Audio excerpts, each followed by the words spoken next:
Hey Dustin, how you doing? It's Jason.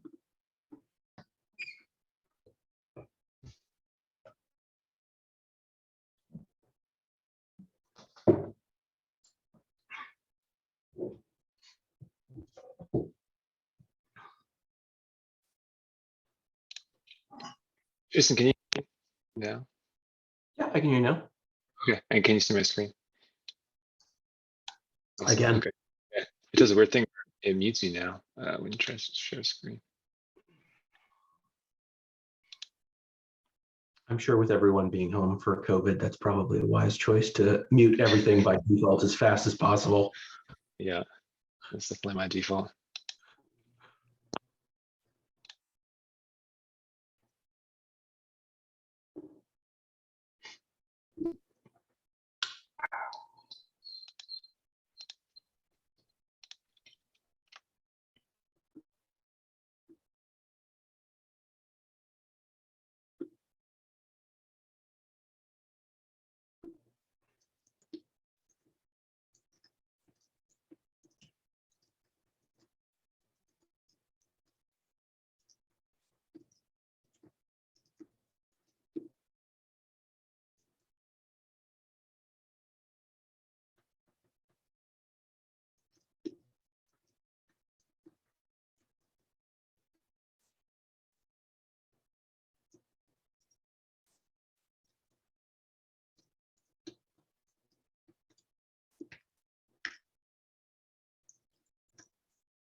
Yeah, just 1 sec.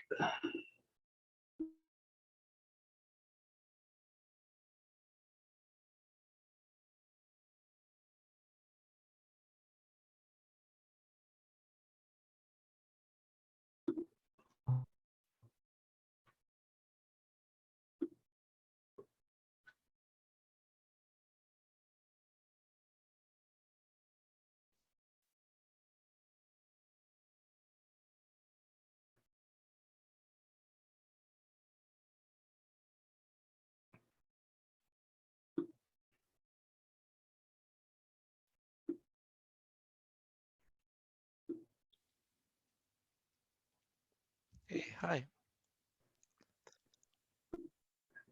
Hello, everyone. Hello, hi David. Hi. Looks nice and sunny where you are. It's beautiful. It's supposed to be 70 degrees. I don't think it actually is, but it's still nice. Very good. In fact, let's see. I can complete the look. Whoa, awesome.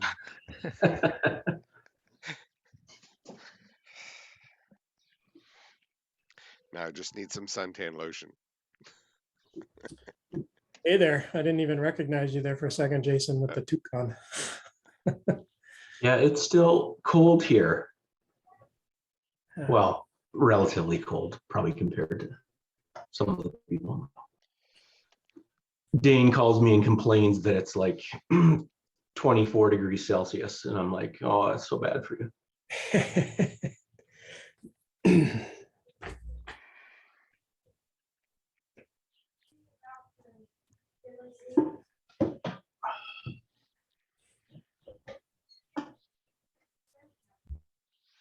I see we're being radical and using the pageless format.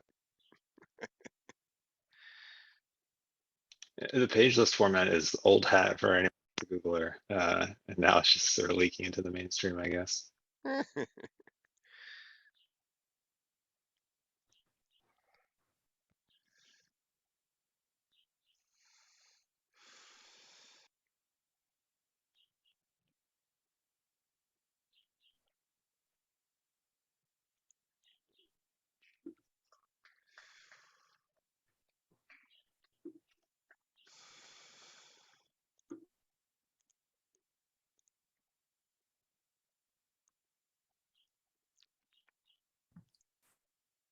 there's not too many people on, so I'll just say hi.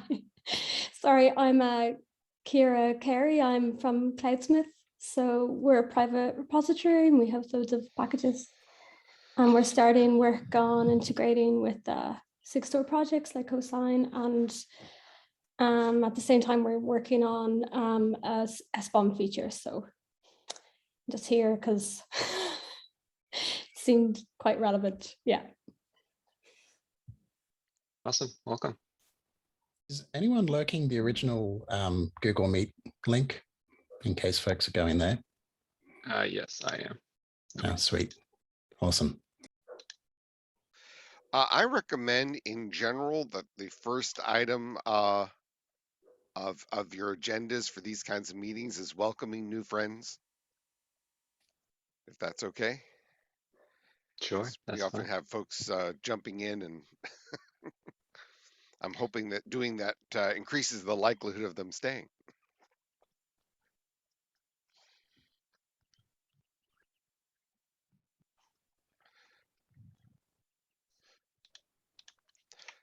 So can I suggest that anybody who's new speak up? Is that Sure, I guess that's me. So my name is Jess. I'm XJM on Drupal.org and the internet in general. I'm one of the release managers for Drupal core and a member of the Drupal core security team. I'm also involved with the Drupal auto updates initiative, which has as part of its scope implementing tough signing on Drupal.org for Drupal project packages, creating a PHP tough client application, and hopefully providing composer integration for that and using that as a model that we would like to provide to packagists to get them to hopefully someday actually have signing as part of Composer natively. So that's why I'm here. And I found out this very last minute, so I apologize if I don't know what's going on. Yeah, I think we've invited a few PHP folks in here that weren't here before. If anyone else wants to say hi, and sorry for the last minute invite. We set that action item 2 weeks ago, and we just got to it today. So yeah, anyone else? I think Tim is there. Yeah, I'm Tim Lennon. I'm Hestenet on Drupal.org and the internet in general. I'm also with the Drupal project, and I work specifically for the Drupal Association, the nonprofit for the Drupal project. I'm the CTO there. So I'm sort of responsible for the infrastructure where Drupal itself delivers all of the packages in our ecosystem and publishes them to packagists for use in Composer and things like that, which means I'm working very closely on the implementation of that package signing process and implementing the tough spec.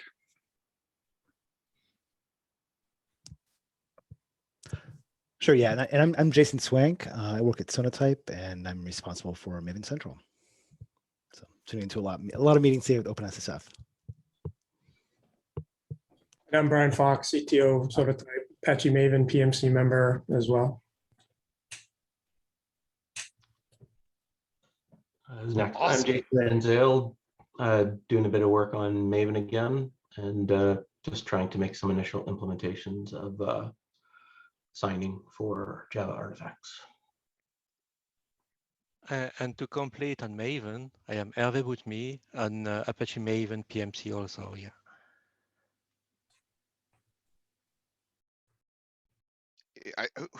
I didn't catch those last two names. Who's doing the signing for Java artifacts? I'm making a prototype, Jason Van Zyl. Okay. And who's the other person who just spoke up?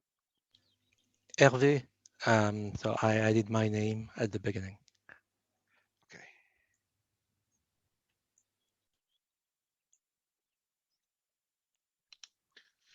Awesome. Welcome everyone. So for those that are new, this is a relatively new group.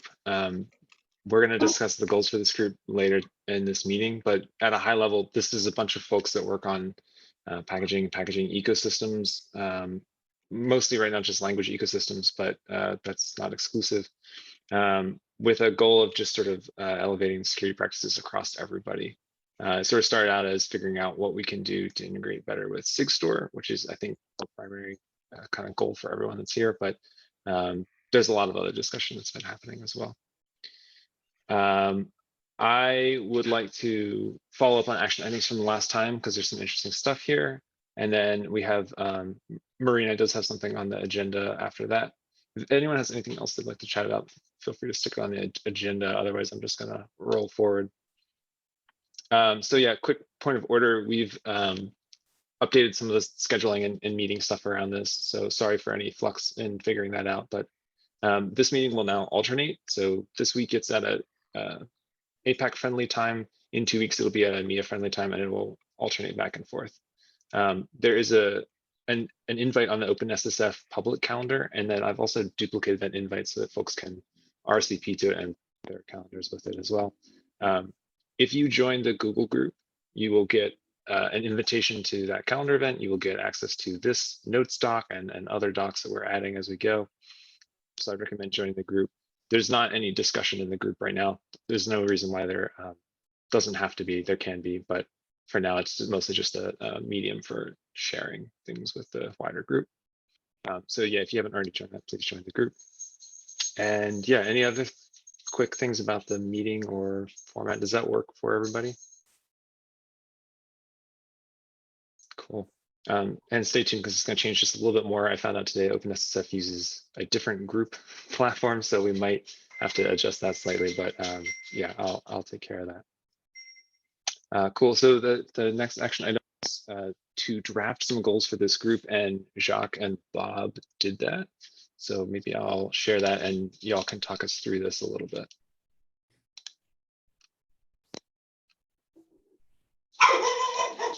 Incidentally, if you are opening it, it's open in a separate tab, Dustin, so it doesn't show up on the share. It hasn't. Okay.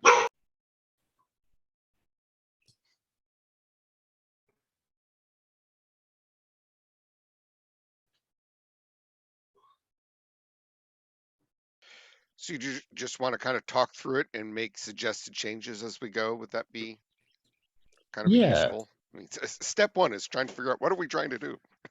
Yeah, that's what came up last time. So I missed some of what Dustin was saying, but part of the background here was basically just informal chats that grew. And at some point it's sort of like, okay, so we're doing the informal thing and we're semi-formalizing it. What are we doing? Why are we doing this? What should we be doing? So Bob and I were tasked to go off and bash together a set of goals. We also took the liberty of discussing anti-goals and potential outputs from the group. I'm sure you've all been reading while I've been talking. And I was wondering whether people had things that immediately jumped to their attention as horrifying or fantastic.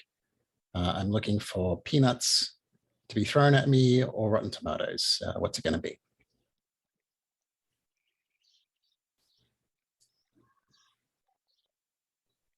For my part, as a total noob here, I was looking at the goals and anti-goals, and there's the clear anti-goal of not accepting sub-projects with software deliverables, which I think does make some sense. At the same time, there's folks here who, we're working on a PHP implementation of tough signing. We are creating software output that's ultimately going to hopefully be used in the PHP ecosystem. And so maybe I still think that's a good anti-goal, but I don't know if creating I don't know, an index of these signing practices by language or something would be a reasonable goal, or something to go along with these ideas. I don't know, just throwing something out. Yeah, so giving some of the color of that, it's related to not dictating technologies. So one thing we're anxious to do is to maintain the autonomy of everybody involved, because we all started off doing our own thing, and from time to time we'll still want to do our own things. But also I think part of what you're describing might be where we talk about sharing experiences and shared problems, and also cross-pollination of ideas. The origin story before we became a superhero was that some Python folks wanted to chat with some of us doing Rubygems stuff, and it started with 5 people and 18 people showed up. So it, boy, that escalated quickly. And I see Bob's got his hand up, so he probably has something more to the point to say. Yeah, I guess the spirit behind this isn't to be overly pedantic, but to try to find the right balance between pointing out problems where we see a large number of heads nod and say, yes, we need a better answer to this particular issue, or this particular technology doesn't really work for a number of people. Like, those would be great artifacts to point to and say somebody needs to step up and take ownership. What we didn't necessarily want to do was dilute this venue for that cross ecosystem dialogue and get too quickly into the weeds of, well, we had that conversation 6 months ago, and now the last 10 meetings have really just focused on status or technical minutia on a sub deliverable. So that notion was the balance we were trying to strike there, just to keep this as more of a venue for sharing and collaboration rather than technical details. We think we could either spun off subgroups or look for other places within the OpenSSF where we could host those. Makes sense. Thank you. I don't think we should be too, oh, sorry. I guess we're doing hands up, so I'll put my hand up. Oh, I'm the only David. one with Go my ahead. hand up. Well, I was trying to be polite.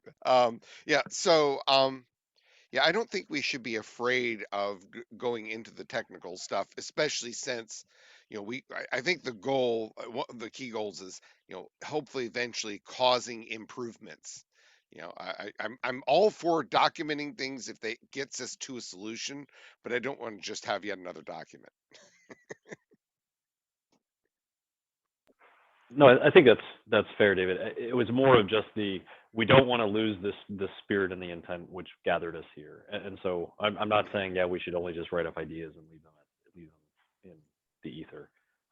But it was more around just trying to keep focus. So I don't know whether it just needs to be better worded or just omitted, but I don't know if any other folks have thoughts on that.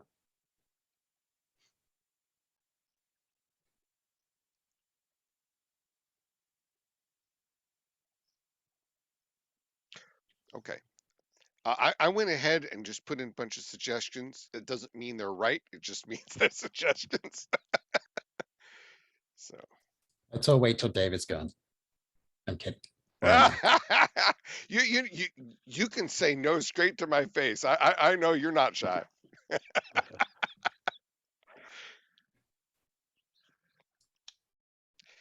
So, I mean, I actually think this is a pretty decent start. Let me pitch a couple changes that I made here. I suggested adding registries and package managers as in scope, because I think it's sometimes hard to really separate out, and making it clear that we're including all levels. We may focus on some levels, but I don't see why we should exclude, system or language or application or containers. I'd like to think that there's probably some cool ideas in those very, very different ecosystems. Yes, and I think that we can speed up convergent evolution across many ecosystems at many levels. Right.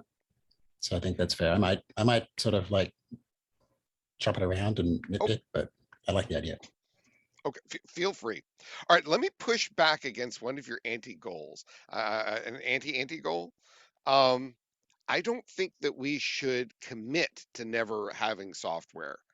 I mean, if we don't, it's okay, but I'd hate to commit to never making software right off the bat. If it turns out that there's some piece of software that would just be helpful to everybody, I don't see a crisis in us doing that, especially since the OpenSSF does have some funds, not lots, but compared to the nature of the problem. But if this group says, hey, there's something needed, I don't see any problem with doing that. I would obviously need to be a group decision. I think it was partly that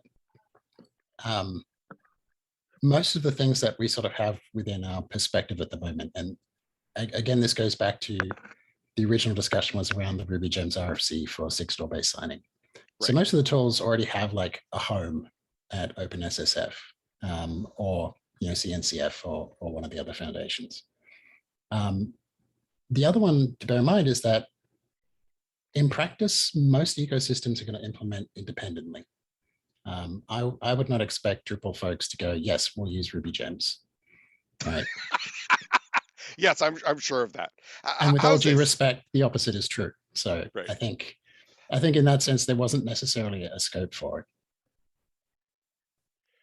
Does that make sense? Yeah. How was this? Well, we'll not create. How about this? We'll not create project forks, nor will try to. Actually, let's just start with that. But we'll typically work with existing projects. I Is mean, that- I would convert that into a positive goal to say it works with existing projects and software where available and Okay. applicable. And you framing tell it us- as an anti-goal for me doesn't feel like either way it matters. If we decide that there is a piece of software that is commonly useful, like say validating namespaces or something that all the repos run as a service, who cares how it's implemented, right? Might need a home that doesn't fit anywhere else. And if that's the right answer, so be it. It's just a goal. I think for me, seeing this document, seeing that that was an anti-goal from the beginning kind of made it clear that we were trying to build consensus across different ecosystems on practices. If that gets encapsulated in software later, so be it. But that wasn't the main focus of it.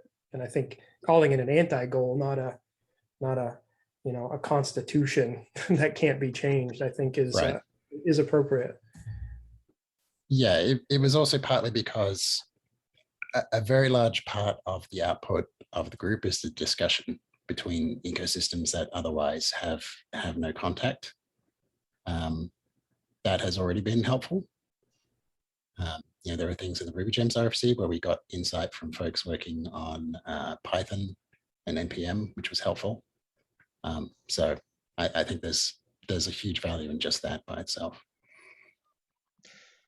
Yeah, so it just seemed like a little too strong. Never ever create software. Just, I think the idea of stating it positively, of going to work with existing projects,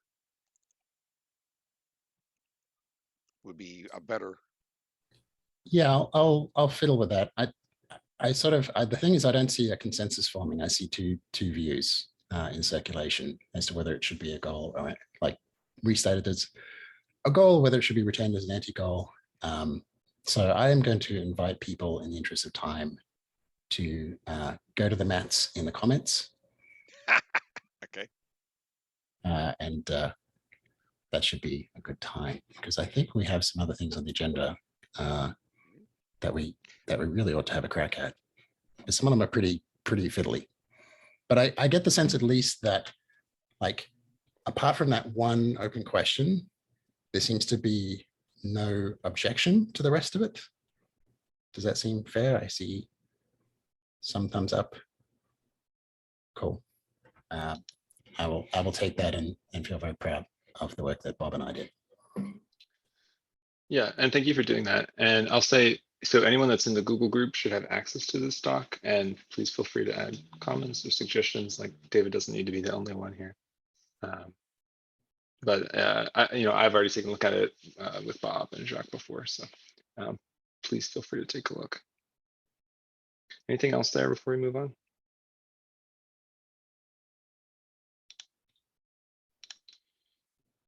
Okay, so I actually think Tim briefly mentioned this when he was sort of making his ask for things we could do, but one of the action items from the last meeting was actually to start a spreadsheet or a survey of features that we're interested in that relate to the goals that this group has, and which of our ecosystems support them, and to what degree, and is it in progress, that kind of thing. Brandon is not here, but Brandon and I started this. It's over here. And just to give folks a quick overview, well, this is just the overview. So we tried to break up, this is very rough draft, so feel free to pick at it, but we tried to break up some features into higher level user journeys, like what a user might want to do when they're doing this thing, a category of the feature, and then actual individual features. So the features look like this, like, for example, publishing and generating attestation for a build. And then the idea is that these are all enumerable. We at some point can refer to them by an identifier if we need to. And there's a short description if you don't actually know what we're talking about, but that could always be clarified. And then long-term, I think Zach said that he had sort of done some work here, sort of figuring out what ecosystems support what. But I would really love for the ecosystems themselves to be able to sort of be the final say in, yes, we do support this, or no, we don't, and here's the status. Because while I can take guesses at what NPM is doing or have some idea, I don't know what's necessarily in progress, or if an idea is just completely off the books for some reason, or off the table, sorry, for them. So that's kind of the general idea of this sheet in this document. I don't think we want to go through each of these one by one. It's a little long, but not exhaustive. So feel free to add things to it as well. But maybe we could talk about sort of the high level journeys and whether these make sense to folks. And then in the intervening 2 weeks, folks can review the individual features themselves and maybe start adding their ecosystems as well. Any initial thoughts, questions, comments? I presume to answer the question, you could just focus on column E and then answer the question. And then over time, we'll probably notice things that a package manager does that isn't listed and then add it. Is that the assumption? Am I correct?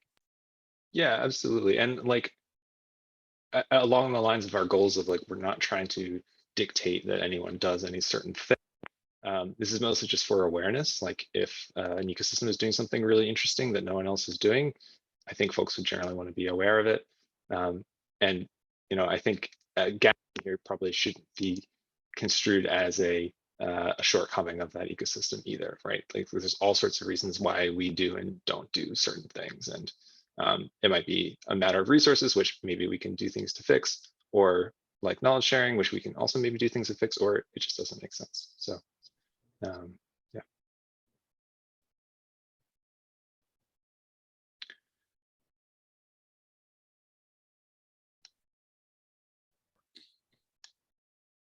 Let me just say, I love this. I suspect after kind of filling this in, I suspect the next step is, what are the top 3 or 4 things that are especially interesting? Because I'll bet there's a couple that will all go, wow, I hadn't thought of that. Yeah, I'm kind of curious about how to collect feedback or provide feedback to this, right? Certain descriptions or just clarifications. I mean, how would folks prefer to talk through some of these descriptions? Just add them, comment on them in the spreadsheet. What's the suggestion? I think a comment on the spreadsheet. So unfortunately, in sheets you can't make suggestions. So sure, a comment on the sheet would be great, like a good place for us to discuss maybe whether the descriptions are accurate, whether a feature needs to be split up or something like that. Sure. If there's something that's just not present, let's just go ahead and add it, and I can take on the responsibility of sort of figuring out if it's in the right place or not.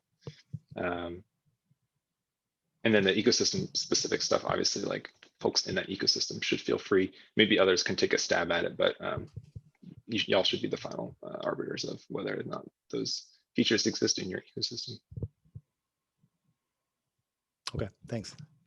Yeah, thanks, Dustin, for putting that together. I'm really excited. As I mentioned, or as you mentioned, I have a sheet. I will probably drop it in the notes in just a moment. Make that. I just got to figure out permissions. I would love for it to be superseded by information from the people who are actually working on these package managers. The only high-level comment I want to make is it's probably worth trying to work through what the final product sheet would look like if we're trying to have an at-a-glance comparison. One thing I've been noticing, for instance, is that there's a difference sort of between package managers and the repositories they're talking to. And so like, maybe Poetry supports some features, but pip doesn't, but, and that's a different question as to whether they're supported by PyPI itself. But other than that, I'm looking forward to providing some more detailed feedback on that. Yeah, thanks. I think that was Zach. Thanks. I agree. And maybe that opens up a question of like, what do we care about? Obviously, like I think for a lot of our ecosystems, we do have a centralized repository and makes sense to care about that. And in many of our ecosystems, I think we have like multiple installers or package managers that we might care about, or users might care about, but might be third party, might not be the canonical tooling for the ecosystem. And I think I don't know, it's kind of open question of where do we draw that line. Like I can think in my head about what I personally care about for the Python ecosystem, for example, but I can't do that for other ecosystems. So yeah, if there's kind of like a second dimension that we need to consider here for a given ecosystem, we can figure out how to do that. I was thinking along similar lines that it might be good to, like I was considering just adding a row on this sheet that we're looking at right here above the columns for ecosystems, and having a PHP one that could have packagist underneath it and could have Drupal specific for our initial, because within PHP, there's still diversity of how these things are done. And we could have little subsets underneath. Plus, Drupal both has its own package infrastructure and uses Composer. So we have, I could give you two answers to a lot of questions. Exactly. So we're dragging the ecosystem with us in different directions, or trying to. So yeah, we'll see how it goes. Yeah, I think there should be different columns then. Just, they're different systems, and noting somewhere that, hey, there's a relationship here.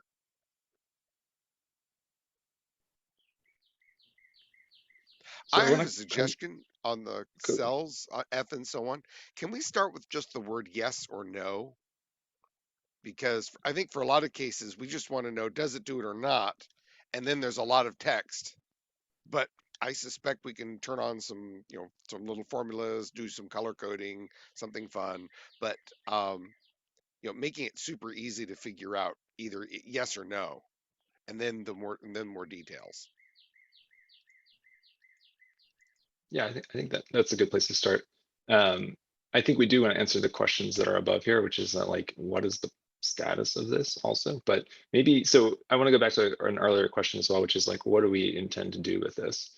And besides just sort of having like a 30,000 foot view of what everyone is doing, I think, I forget who said it, but one goal I think we should have here is figure out what's most important to all of us to focus on right now. Like, what is the thing that maybe almost none of us have that we think is super important? And like, maybe that's like Sigstore or end-to-end signing with Sigstore. So make sort of like a rough prioritization of these features and figure out where they are missing. But also to highlight things that maybe one ecosystem is doing that the rest of us aren't aware of. Does anyone else have any other like goals or outputs from this that we are hoping to happen?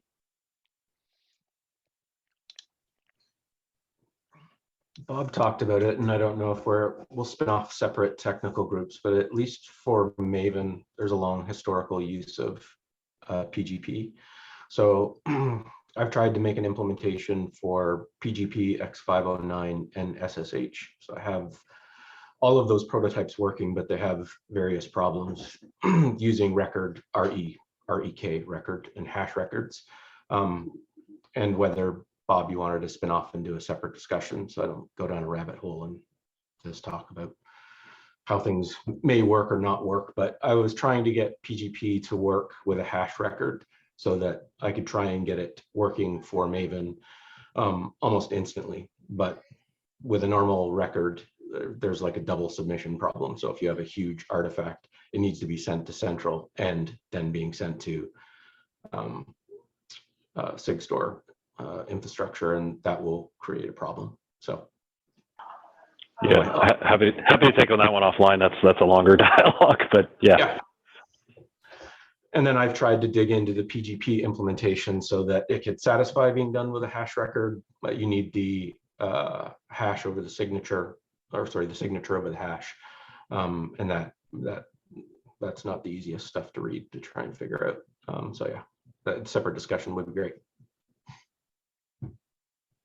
But I do have it working, and I will record a demo. It's just getting reviewed right now by my friend Patricia. And when that's done, I'll record a demo and push the code somewhere.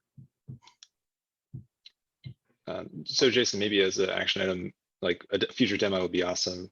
Can you make sure that that feature is captured in some way for the Java ecosystem in this spreadsheet? Sure. thank you. Yeah, so any other like high level goals for what this should be or what we should expect out of this? And also I want to reiterate, like I created this with Brandon, but this is about this group. So anyone should feel free to edit or suggest changes here.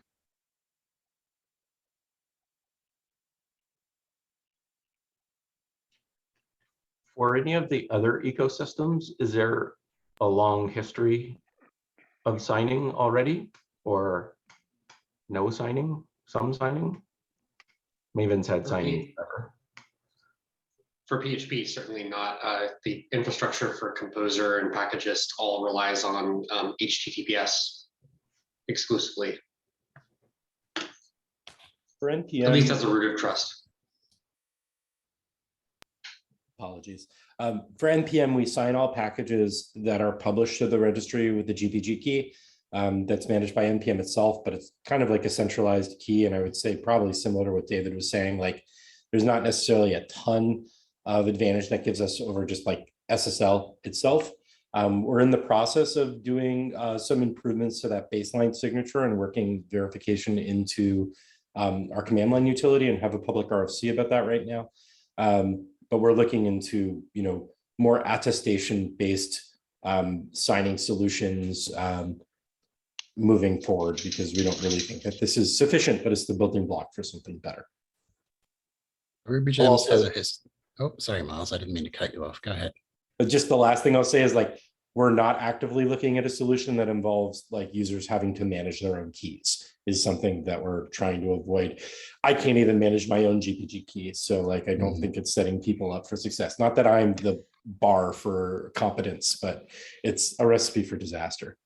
And that I understand for sure. It's just that I think in Maven, or like for Maven Central, it would be a transition, but it just means that if I could get it working, people could start using it like next week and then transition to something that wasn't so hard to set up.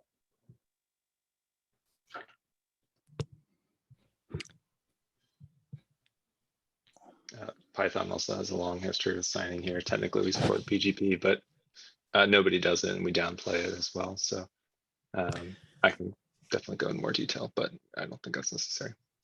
We're about halfway through, so unless anyone had any other comments about this matrix, I want to move on to the next thing on the agenda. Briefly, Dustin, I think you're asking about, kind of general goals, right? And sort of, signatures are maybe one possible goal. I think using this list to kind of see where commonalities and common points are might identify additional goals. But something that's been on my mind a lot recently is the sort of I guess the more conformance to policy, right? Like there's certain things that as a registry or repository that that need to be sort of attested to that a developer can't do on their own, that a signature doesn't solve, right? So for instance, that namespace uniqueness, right? Like a name version uniqueness, right? A developer can't do it necessarily on their own, right? And attest it and sign it. There has to be some validation of that, as part of the publication process, et cetera, right? So this kind of additional information that only a registry repository can do, and the distinction of that sort of additional content, right, from where the bits came from. So that's an area that's on my mind a lot. But I expect there'll be some more goals as we go through this for different ecosystems where we see some commonalities and some momentum. Yeah, and so to be clear, you're talking about policy that is policy of the artifact repository, not like because this talk also talks about policy later, but it's in a different sense of like the user wants to set some policy about what they feel safe installing.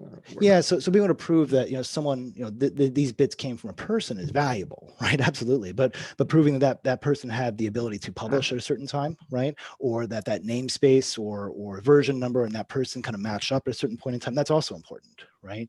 And so but it's a little distinct, that requires interaction from the registry repository in addition to what I can do on an airplane, right?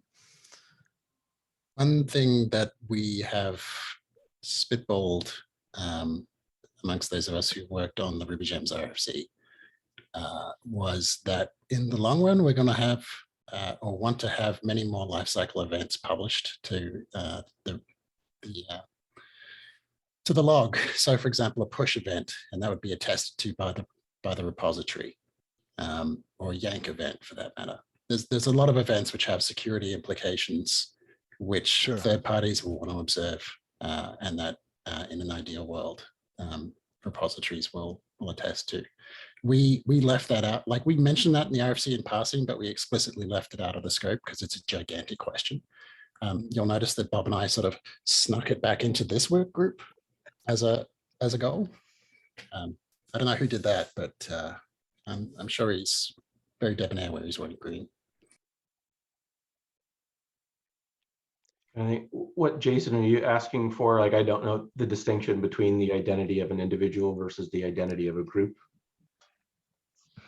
Yeah, that's a good question, right? If an organization publishes something, right? We had this conversation with Microsoft, last week or 2 weeks ago, right? Like where there's a group of people, someone left, credentials are lost, right? So there's an organization, but behind that, and sometimes masking an individual as fronting that organization isn't entirely appropriate, right? So what is the distinction? I mean, from an identity perspective, I don't know that's complicated, right? But I think there should be some maybe attestation that this person, if this is an individual or a build tool or a CI system signing something, that was associated with the organization in some way, and I think that's important in general, for dealing with artifacts. Sure, I understand. Yeah, I wanted to quickly go back and revisit a comment by Jacques about things like, yanking, which, I guess Rubygems doesn't support. I don't know offhand who has, yank notifications as part of its system. But you know what? I think for now, if you think that would be a good idea, I think we should include it in this, as a row in here. And even if nobody does it today, it may spur somebody thinking, oh, I've thought about that before, and here's how we could do it. So I think it's still useful if it's a decent, even if it's not currently implemented. That said, I think I'd want to focus more on what folks do right now so that we notice any holes. Yeah, Miles. Yeah, so speaking to that, I'm not 100% if this is exactly what you meant by yank, but like we have pretty strict and clear unpublished policies for the NPM registry about what you can and can't unpublish. And building on that, like we actually enforce that programmatically for our support agents as well. So like even the tools that they can use, like when someone writes in to remove something. Now, that doesn't apply when we're dealing with malware, which is a whole other thing. But kind of thinking about the high level there, like maybe not even implementation, but shared ideas and policies. Because like on the NPM registry, for example, it's like download counts and dependents are the things that we use to determine if something's dormant and if it can be yanked. But we do have some like levity. So it's like, because lots of bots are constantly replicating, we can't just say 0 downloads. But that's one of the things that could be great for consistency if we could all agree on some policies like that. If we're all like, this is a definition of dormant. Naming disputes is another huge one that we have problems around, like whether or not we give up names, why we would. And I think there's a whole bunch of other similar policy like topics that we could discuss about. And whether or not we agree is another thing, but if we could have consistency across registries, that would probably make all of our jobs easier because people would just know, like, I can't get this thing or I can't get this thing because it's kind of consistent everywhere. I'm also very interested in that stuff as well. So yeah, let's make sure that's included.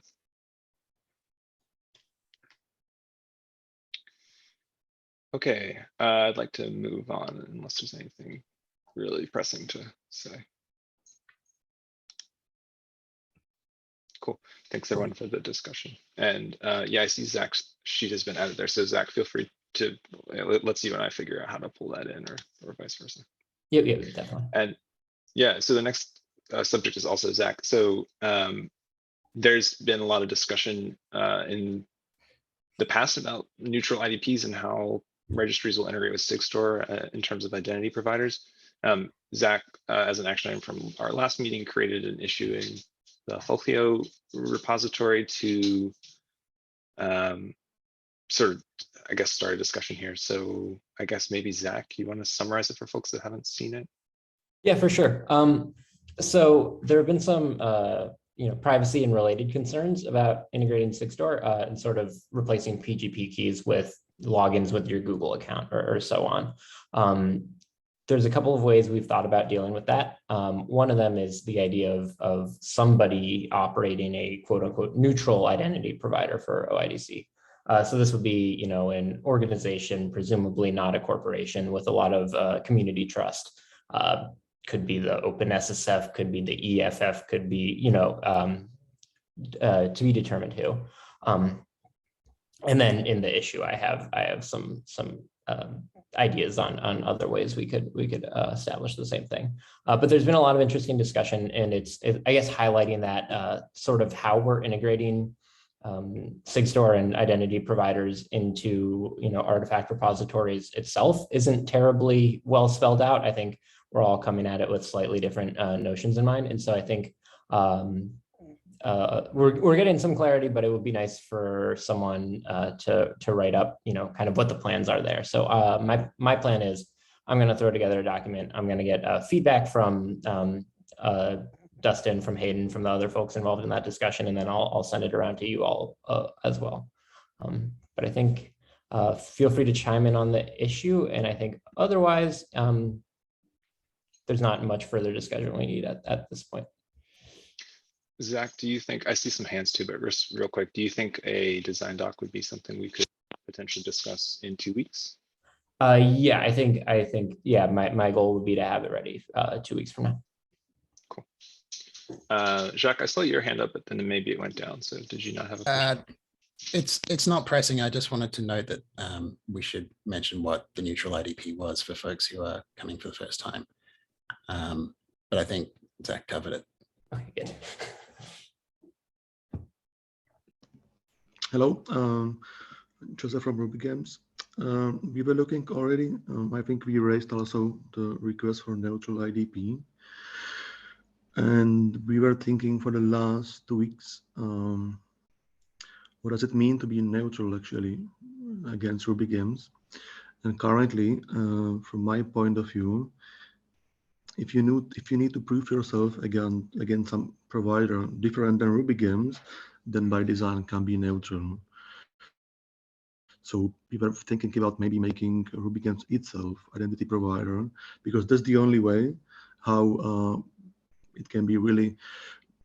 We were in the beginning about to bypass the vendoring of big companies, so enforce anyone have any account anywhere, but actually the vendoring will still happen even if it will be neutral if you need to do provide yourself as identity against anything different than Rubygems from Rubygems perspective. So that's the current point of view. We are thinking about how to. I think maybe Jacques did some already proof of concept with Rubygems being kind of identity provider. So we are looking to explore this land as well. Yeah, that's a great point. I was sloppy and omitted that in my high level discussion, but that is certainly one of the options that's strongly under consideration and will be certainly considered in whatever document I circulate.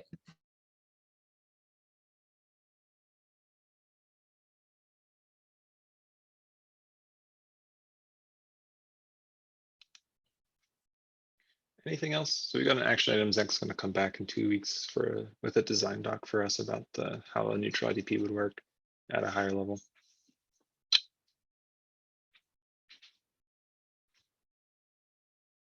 Okay, cool. The last thing was that Trishank was going to invite folks in the PHP ecosystem. PHP folks, welcome to the group. Glad to have you here. Cheers. Very selective subset of the PHP ecosystem, unfortunately. Yeah, I mean, feel free to invite, whoever else y'all would know best who should be here. I think Trishank probably had a good lead, but if there's anyone that's missing, please feel free to include them. We'll pass some links around. We know it's the some of the Joomla, Typo 3, and other folks who are interested in some of this other work, and I'm sure they'd be interested in this too. Very cool. Awesome. And the last thing is Marina. Can I hand this over to you? Yeah, sure. Hi, everyone. So I have been working on a research project relating to security of package repos, which I guess is a lot of the research that I do. But for this particular project, I'm looking at scaling the ability to do rollback protection on repositories, mostly with Tough, but also just generally how you can achieve this property on larger repositories when it's harder to like list all the packages and their version numbers or anything like that. And as part of this project, I would love to know more about the characteristics of real repositories to make sure that this would actually be useful and applicable to like all of the things that all of you do on real repositories. And so I think I've probably mentioned this to a few of you before, but we are looking for real data about how, from repository operators, all of you, about either upload, download logs, which can be anonymized in any way that you see fit. I don't care about user data. Or we're working on a way to find some aggregate statistics about repositories that we can use to kind of simulate these kind of logs if it's harder for folks to give away their actual log information. So if any of that sounds like something you could help me out with, that would be fantastic. Please let me know. Yeah, thank you.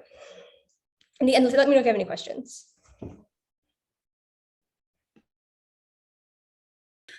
I wanted to pop up and not only say that's an interesting thing. It's something that, and hi everyone, Brian Bellendorf with OpenSSF, something that building on the work of the Census 2 that came out last week, we're interested in also finding a way to help aggregate more of this kind of usage data of components out there.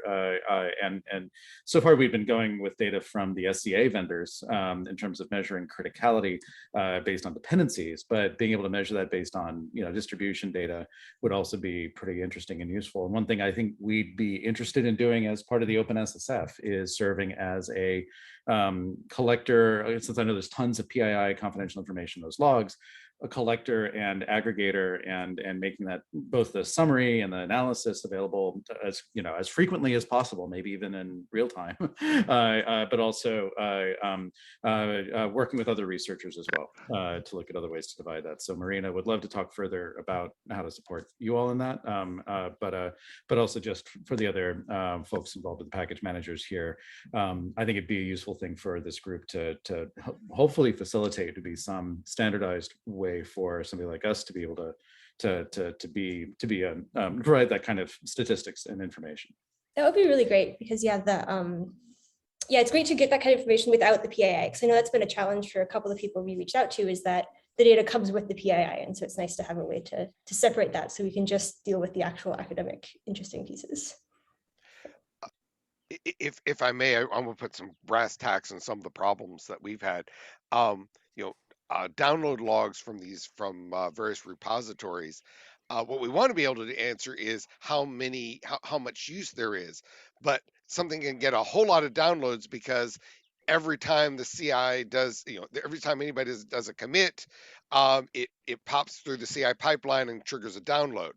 On other cases, there's a single download because that's the download to load into, say, Ubuntu or some other Linux distro, and so it's actually used by millions of people, but we only see one download. And so it's very, very hard to take even if we can get the download data, to convert it into the data we actually want. If someone has a way to crack that nut, oh, I so want to talk to you. Yeah, that's a really good point. And actually, luckily for this particular research project, I care a lot more about computation time on the repository itself. So I do actually care about the downloads, but I think for a lot of other research, the usage is way more important. So yeah, I definitely agree. David, are you referring to the, oh, sorry, go ahead. Sorry, Jack. I included a link to ecosystem on rubytogether.org, which is already doing this kind of separation of and grouping some stuff for the usage of the whole Rubygems around, to be able to compare what's the CI use and also individual users. So we are trying also to get those metrics already. Who is that? And tell me more, or link to more. That's the link ecosystem.rubytogether.org. There are also links for the code, and it's all open source. It's just parsing the raw logs from Rubygems with daily stuff. Recently, there are some improvement exactly by this kind of grouping, because we were seeing a lot of old versions of Ruby being used, and we find out they are actually used on most likely when Amazon Web Service is bootstrapping any machine, it's involved in there, and they are using really old Ruby, so it's really messing with the statistics in there. So we did some countermeasures to get more precise data and try to discard this kind of automated stuff.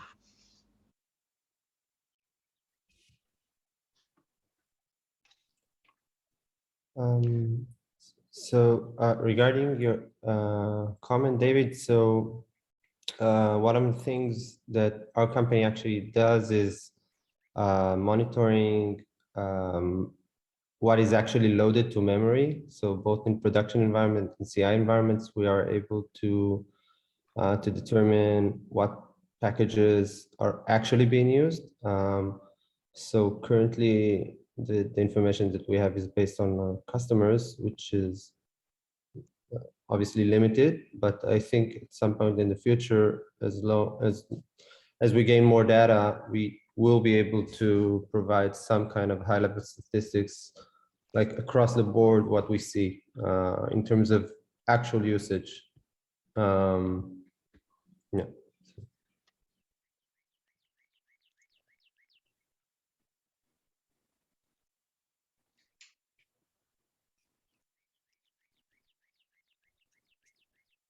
David, did you have a question?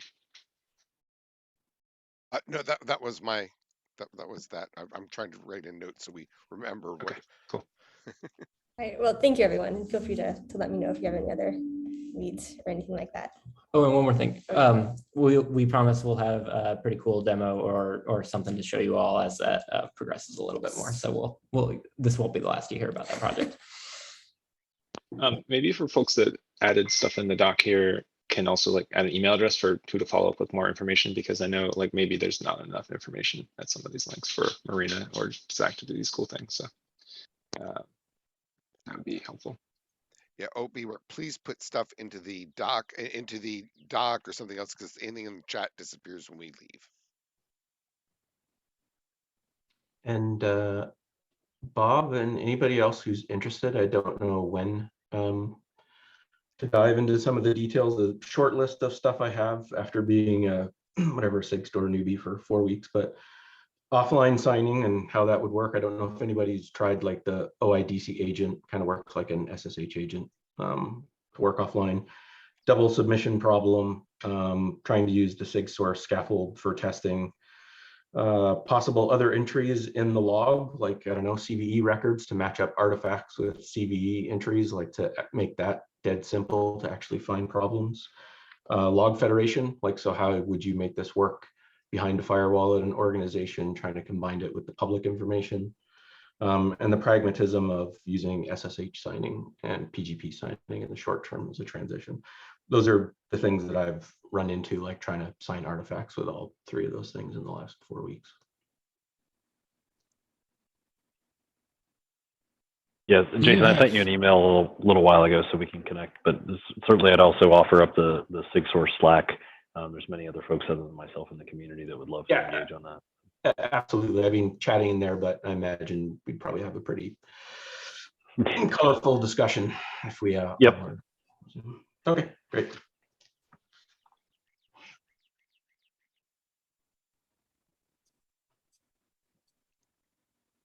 Okay, cool. Anything else there?